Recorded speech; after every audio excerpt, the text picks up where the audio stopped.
Hey guys, welcome to general science. मैं हूं Satyendra Kumar. Please show your support for 1K subscriber and press the bell icon for latest update and click all button. Like and share my videos. Follow us on Instagram and Telegram, links in description. Today we are discuss about 25 question, part 10. Question for you all.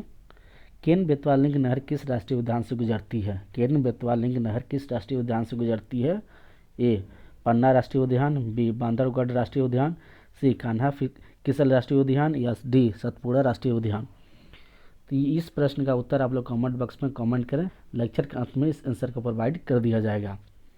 आज का पहला प्रश्न है, सर्वगाही रुधिर वर्ग कौन सा होता है? तो सर्वगाही रुधिर वर्ग कौन सा होता है? तो ए बी होता है।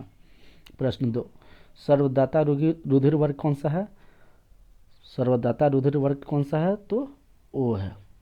प्रश्न 3, सामान्य रुधिर दाब कितना होता है? तो सामान्य रुधिर दाब होता है 120/80 मिलीमीटर Hg होता है, यानी मरकरी।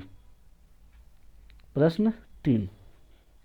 प्रश्न 4 है, सामान्य नब्ज गति जन्म के समय कितना होता है? सामान्य नब्ज गति के जन्म समय कितना होता है? तो 140 बार मिनट होता है, यानी 140 पर मिनट होता है। प्रश्न 5, सामान्य नब्ज गति 1 वर्ष की उम्र में कितना होता है? यानी सामान्य नब्ज गति 1 वर्ष की उम्र में कितना होता है? तो 120 बार मिनट होता है, यानी 120 पर मिनट होता है। याद रखिएगा, नब्ज जन्म के समय होता है 140 पर मिनट होता है, 140 पर यूनिट होता है, और 1 वर्ष के बाद होता है 120 बार मिनट होता है, यानी 120 पर मिनट होता है। और प्रश्न 6, सामान्य नब्ज गति 10 वर्ष की उम्र में, यानी 10 years old, तो यानी 10 वर्ष की उम्र में कितना होता है? तो 90 पर मिनट होता है, यानी 90 बार मिनट। प्रश्न 7, सामान्य नब्ज गति वयस्क का कितना होता है? ये वयस्क यानी यंगर आप पीपल का, तो ये है आपका 70 बार पर मिनट है, यानी 70 बार मिनट है। प्रश्न 8, हृदय गति कितना होता है? तो 72 बार मिनट होता है। हृदय गति कितना होता है? 72 बार मिनट होता है। प्रश्न 9, सबसे बड़ी सिरा कौन सा होता है? तो सबसे बड़ी सिरा है इंफीरियर वेना केवा। याद रखिएगा, सबसे बड़ी सिरा होता है इंफीरियर वेना केवा। प्रश्न 10, सबसे बड़ी धमनी कौन सा है? सबसे बड़ी धमनी होती है एबोस्मिनल अरोटा। याद रखिएगा, सबसे बड़ी धमनी है एबोस्मिनल अरोटा। प्रश्न 11, वृक्क का भार कितना होता है? तो वृक्क का भार यानी किडनी का भार कितना होता है? तो 150 ग्राम होता है। याद रखिएगा, वृक्क यानी किडनी का भार कितना होता है? 150 ग्राम होता है। प्रश्न 13, मस्तिष्क का भार यानी ब्रेन का, मस्तिष्क का भार कितना होता है?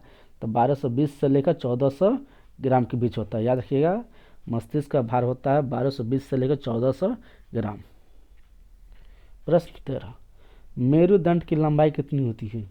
तो याद रखिएगा, मेरुदंड की लंबाई होती है 42 से लेकर 45 सेंटीमीटर। मेरुदंड की लंबाई होती है 42 से लेकर 45 सेंटीमीटर। प्रश्न 14, क्रेनियल तंत्रिकाओं की संख्या कितनी होती है? क्रेनियल तंत्रिकाओं की संख्या कितनी होती है? तो 12 जोड़े होते हैं। याद रखिएगा, क्रेनियल तंत्रिकाओं की संख्या कितनी होती है? 12 जोड़े होते हैं। प्रश्न 15, स्पाइनल तंत्रिकाओं की संख्या कितनी होती है? स्पाइनल तंत्रिकाओं की संख्या कितनी होती है?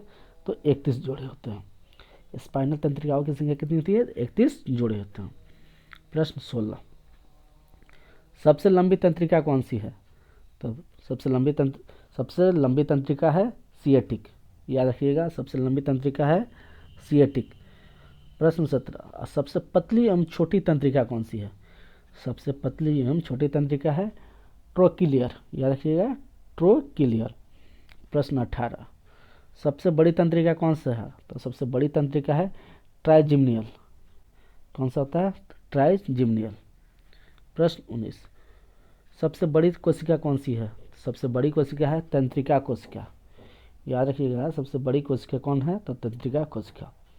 प्रश्न 20, सबसे बड़ी अंतःशताब्दी ग्रंथि कौन सी है? सबसे बड़ी अंतःशताब्दी ग्रंथि कौन सी है? थायराइड है। कौन सी है? थायराइड। प्रश्न 21, आकस्मिक ग्रंथि कौन सी है? तक आकस्मिक ग्रंथि है एड्रिनला। कौन सी है? एड्रिनला। प्रश्न 22, सबसे छोटी अंतःस्रावी ग्रंथि कौन सी है?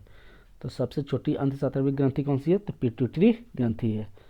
याद रखिएगा, सबसे छोटी अंतःस्रावी ग्रंथि कौन सी है? तो पिट्यूटरी ग्रंथि है। और सबसे बड़ी, तो याद रखिएगा, स्रावी ग्रंथि है थायराइड है। दोनों कन्फ्यूजन नहीं होना चाहिए। प्रश्न 23, अस्थियों की कुल संख्या यानी हड्डियों की कुल संख्या कितनी है? 206 है। प्रश्न 24, सबसे छोटी अस्थि कौन सी है? यानी सबसे छोटी अस्थि होती है स्टेपिज होती है, जो मध्य कर्ण में पाई जाती है, यानी कानों में। प्रश्न 25, सबसे लंबी अस्थि कौन सी है? तो सबसे लंबी अस्थि होती है फीमर, यानी कहाँ पाई जाती है? ये जांघों में पाई जाती है। प्रश्न 26, केशरुकाओं की कुल संख्या कितनी होती है? केशरुकाओं की कुल संख्या होती है 33। याद रखिएगा, केशरुकाओं की कुल संख्या कितनी होती है? 33। प्रश्न 27, मांसपेशियों की कुल संख्या कितनी होती है? तो मांसपेशियों की कुल संख्या होती है 639। याद रखिएगा, मसल्स की कुल संख्या कितनी होती है?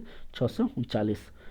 प्रश्न 28, आज का आखिरी प्रश्न है, बड़ी आंत्र की लंबाई कितनी होती है? तो बड़ी आंत्र की लंबाई होती है 1.5 मीटर, यानी 1.5 मीटर। याद रखिएगा, बड़ी आंत्र की लंबाई होती है 1.5 मीटर। हम लोगों ने पूछा था क्वेश्चन, जो आप लोगों से क्वेश्चन था कि केन बेतवा लिंक नहर किस राष्ट्रीय उद्यान से गुजरती है? तो केन बेतवा लिंक नहर किस राष्ट्रीय उद्यान से गुजरती है? तो पन्ना राष्ट्रीय उद्यान से गुजरती है। याद रखिएगा, केनवा बेतवा लिंक नहर किस राष्ट्रीय उद्यान से गुजरती है? तो पन्ना राष्ट्रीय उद्यान से गुजरती है। Thank you very much watching this. Have a great day.